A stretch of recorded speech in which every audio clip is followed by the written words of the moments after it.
സന്തോഷകരമായ നിമിഷങ്ങളായിരുന്നു. ടൗൺഷിപ്പ് സന്ദർശിക്കാൻ എത്തി നടൻ മമ്മൂട്ടി അതിനുശേഷം 24നോടും ചില കാര്യങ്ങളൊക്കെ തന്നെ പ്രതികരിച്ചു. കാരണം വസ്ത്രം, പാർപ്പിടം എന്നുള്ളതൊക്കെ മനുഷ്യന് ഏറ്റവും അത്യാവശ്യമായിട്ടുള്ള കാര്യങ്ങളാണ്. അപ്പോൾ അത് ഒരുക്കി കൊടുക്കുക എന്നുള്ളതാണ് ഏറ്റവും വലിയ കാര്യം. അത് ജനങ്ങളായിട്ട് തന്നെ, കേരളത്തിലെ ജനങ്ങളാണ് ഈ ടൗൺഷിപ്പ് ദുരന്ത ബാധിതർക്കായി എത്തിച്ച് നൽകിയത്. ഇപ്പോൾ മമ്മൂട്ടി ഇവിടെ എത്തിയപ്പോൾ ഇവിടെ ഉണ്ടായിരുന്ന കുറേ ചേച്ചിമാരുണ്ട്. ചേച്ചി, മമ്മൂട്ടിയെ കണ്ടു, മമ്മൂട്ടി ടൗൺഷിപ്പ് സന്ദർശിച്ചു, എന്ത് തോന്നുന്നു?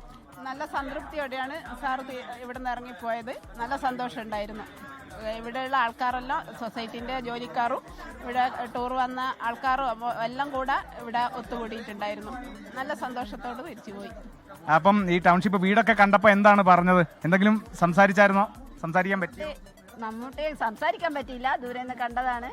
സെൽഫിയൊക്കെ എടുത്ത് നല്ല ഫോട്ടോ ഒക്കെ എടുത്ത് നല്ല ഇതായിട്ട് കണ്ടിട്ടുണ്ട്.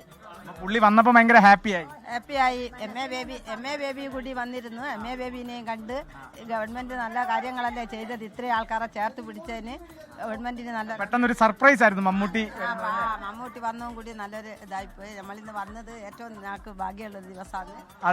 അത് തന്നെയാണ് ക്രിസ്റ്റീന. ഇന്നിപ്പോൾ വളരെ സന്തോഷകരമായ ദിവസമാണ്. കാരണം രാവിലെ CPIM general secretary MA Baby township സന്ദർശിച്ചിട്ടുണ്ടായിരുന്നു. കേരളം മറ്റൊരു മാതൃക, അല്ലെങ്കിൽ ദുരന്ത ബാധിതർക്കായി അല്ലെങ്കിൽ ദുരന്തത്തെ എങ്ങനെ അതിജീവിക്കുന്നു എന്നുള്ളത് കേരളത്തിൻ്റെ തന്നെ ഒരു മാതൃക കാണിച്ചു എന്നുള്ളതെല്ലാം കൂടിയാണ് MA ബേബി ഈ ടൗൺഷിപ്പിൽ വന്നതിന് ശേഷം സംസാരിച്ചിരുന്നത്. അതിന് തൊട്ടു പിന്നാലെയാണ് വളരെ ആകസ്മികമായി മലയാളത്തിൻ്റെ പ്രിയ താരം എന്ന് തന്നെ പറയാം, മമ്മൂട്ടി അവിടെ ഈ ടൗൺഷിപ്പിൽ എത്തിച്ചേർന്നു.